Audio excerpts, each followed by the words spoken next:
Well, joining us in studio, Shai Franklin, Middle East analyst and partner with Gotham Government Relations. Also with us is Brad Hirschfield from CLAL.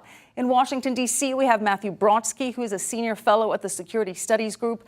And from Long Island, New York, we have Yotav Eliach, author of the new book, Judaism, Zionism, and the Land of Israel. Matthew Brodsky, let's start with you in Washington, D.C. What was your main takeaway from this? You know, my main takeaway is that Jared really didn't seem to answer, as you were pointing out, on the political aspirations of what Palestinians are looking for, which means to me that I wouldn't be surprised if a plan is put forward that doesn't call for a two-state solution, or at least doesn't do so immediately, and is more focused on the economic carrots, something that would improve the daily lives of Palestinians first, to at least set things in the right path toward the parameters that they put down for the final status. So I think that was the main part that stood out for me when you are trying to figure out what exactly is new in what has become a fairly stock speech from either Jared or Jason Greenblatt. All right, Matthew, to that point of sort of dodging the political aspirations, I do want to play again what he said about a two-state solution and whether the Trump administration was using that term or not. Let's take a listen. Two-state versus one-state, you can't say two-state. And I realize that means different things to different people. If you say two-state, it means one thing to the Israelis, it means one thing to the Palestinians. So we said, let's just not say it.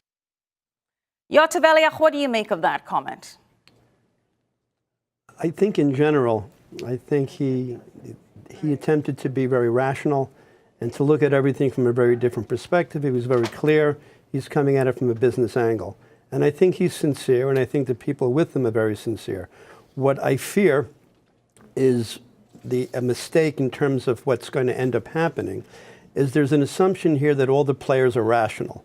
Right. I do not believe the PA leadership is rational, and I certainly don't believe the Hamas leadership is rational. Abba Eban said decades ago that the Palestinians never miss an opportunity to miss an opportunity. And so I'm afraid to a great extent that the irrationality of the leadership of both of those factions is not being taken into consideration. Number two, the Palestinian Arabs do not speak in one voice. And that is something that's going to have to be addressed as well. Hamas and Fatah, I think, dislike each other at least as much as they hate the state of Israel. And the fact is that they are not going to agree to the same things on anything. And so there already exists, you want to call it whatever you want, whether it's Hamasistan, Gaza, whatever it may be, when you hear Hamas officials speak, they refer to it as a sovereign state. And when you try to tell them it's not a sovereign state, they correct you. So on one hand, I am optimistic in the sense that they're coming at it from a whole new angle. I don't think it's going to be a peace plan. I think it's going to be a series of plans that could be implemented. On the other hand, I'm concerned about so much emphasis being put on rationality. That's not going to be in abundance, in my opinion. Okay. Brad Hirschfield, I see you nodding in agreement. And Jared Kushner did really emphasize the Palestinian leadership and their lack of wanting to even look at this plan, putting a lot of emphasis on the fact that they've already rejected this without seeing it, and that, in his words, they've completely failed the Palestinian people. What was your main takeaway? So there are a number. On this last issue, I think it's important. Typically, United States policy is not done well when it talked past people's elected officials, even when they're lousy at their job, and appealed directly what they assume all people want. That's a very dangerous premise. In fact, the most interesting thing in this, we can come back to the rationality, I agree, that making this a dollar-driven rational plan makes no sense. To be fair, the creation of the State of Israel was not a dollar-driven rational plan. You couldn't have offered David Ben-Gurion and the founding fathers and mothers of the State of Israel enough money to walk away from the Jewish homeland. So we're actually all in this together. To fail to appreciate that the Middle East has never been a dollar-driven, rational place is to miss fundamentally any chance of moving forward. But if you ask me the most important thing he dropped, at one point he said, I think some people there just want the status quo. And I would suggest that actually a lot of people on both sides are trying to position how to maintain the status quo. And I think you got to take that seriously. I believe that that was in reference to the leaders, saying that the leaders want to maintain the status quo, and that's the challenge. And as you say, it does seem as though this plan is trying to appeal to the Palestinian people, almost bypassing the leadership in many ways, trying to say to them, you can have a better life. Forget about a state for now. At least that was my takeaway. Forget about a state for now. Focus on, as he said, paying your mortgages, having a better life, being able to provide for your family. Maybe that'll work. As they say, this is something that's never been done before, a very unconventional approach. Shai, I saw you shaking your head in disapproval practically every second sentence coming out of Jared Kushner. My neck hurts, actually. So I'm just getting the feeling that you did not hear anything that you thought would lead to any kind of success. No, look, you mentioned the mortgages. I'm pretty sure that the average Palestinian in the West Bank doesn't have a mortgage. Palestinians have their traditional homes. There are people who were in what is today Israel and moved to the West Bank in 1948, so maybe they have some special arrangement. There are many Palestinians still living in refugee camps, not only in the West Bank, but in Jordan, in Lebanon, in Syria.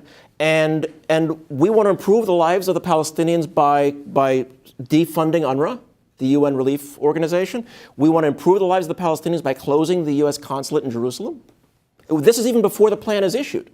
We want to give them dignity by moving. Well, they would argue that those are aid initiatives, and this plan, from what we're understanding, is about self-determination in terms of self-economic empowerment. If it weren't for a couple of other countries stepping in to fill that gap, Palestinian children wouldn't be eating tonight. They wouldn't be going to school tomorrow. So improving the lives of Palestinians, I would suggest that before we take unilateral action. Thank you so much. He doesn't want the Israeli, he hopes Prime Minister Netanyahu doesn't take any unilateral action before seeing the plan. We've been taking all the unilateral action so far, before the plan. It's not about it. He says he doesn't want to deal with process.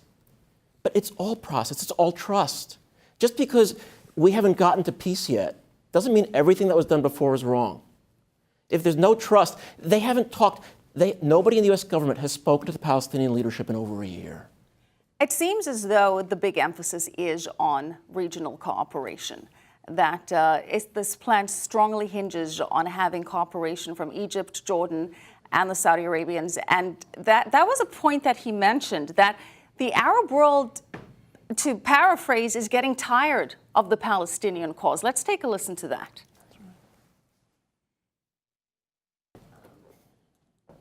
All right. Basically, Kushner was saying there that the Arab world wants a solution for this cause that is, in fact, draining. Let's try it again. Let's see if we've got that soundbite from Kushner. In the Arab world, there's a lot of impatience, too, with the Palestinian issue.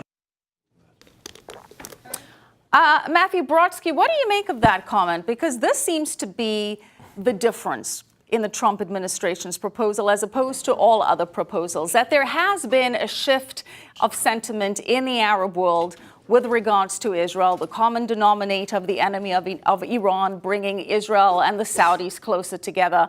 There does seem to be almost an enough with this Palestinian issue, which is many seeing as standing in the way of cooperation and economic development between Israel and its Arab neighbors. Right. I think this is one of the aspects that's been made really clear in recent years, is that the Israeli-Palestinian issue is not linked to every single thing in the region in the way that has been promoted by many in the peace process complex for decades now. So I think obviously the Arab leaders know that. I think the United States and Jared Kushner have been really concentrating on getting Arab leaders together, that being from Saudi Arabia, the Emirates, and Egypt, Jordan as well. But they've also been putting pressure on Abbas to try to move the ball forward. As we were discussing earlier, before he even spoke, was the issue of reports that Saudi Arabia was willing to give around $10 billion over 10 years to the Palestinian Authority, to Abbas, something that he reportedly rejected because it would be bad for his political future. he's right when they keep saying, when Kushner keeps saying, or even Greenblatt, that these are calcified talking points that the Palestinians have gathered around and keep repeating. They do nothing for their own future. So I think just to move the ball forward with the Arab states who now realize that there's a better future available and that they can help. That's helpful.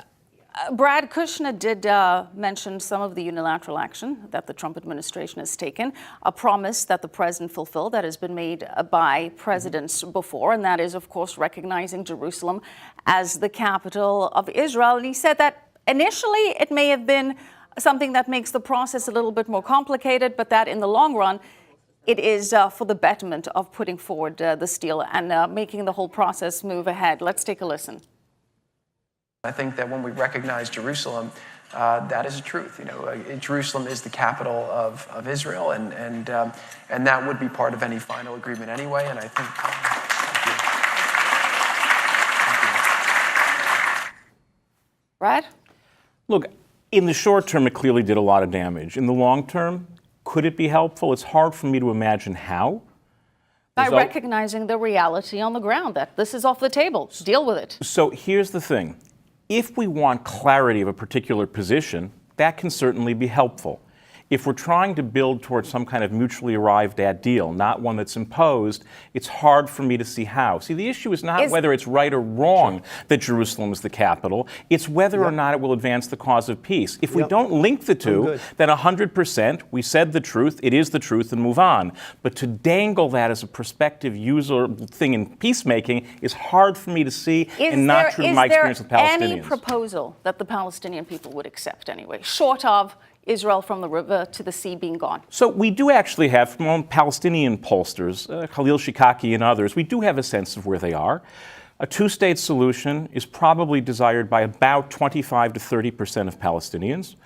The largest plurality want a binational state, and about an equal number would like a Palestinian-only state, more akin probably to Gaza, which would be bad for Christians also who are leaving the region. So I don't think there is, and we heard that from one of our other guests, one Palestinian voice here.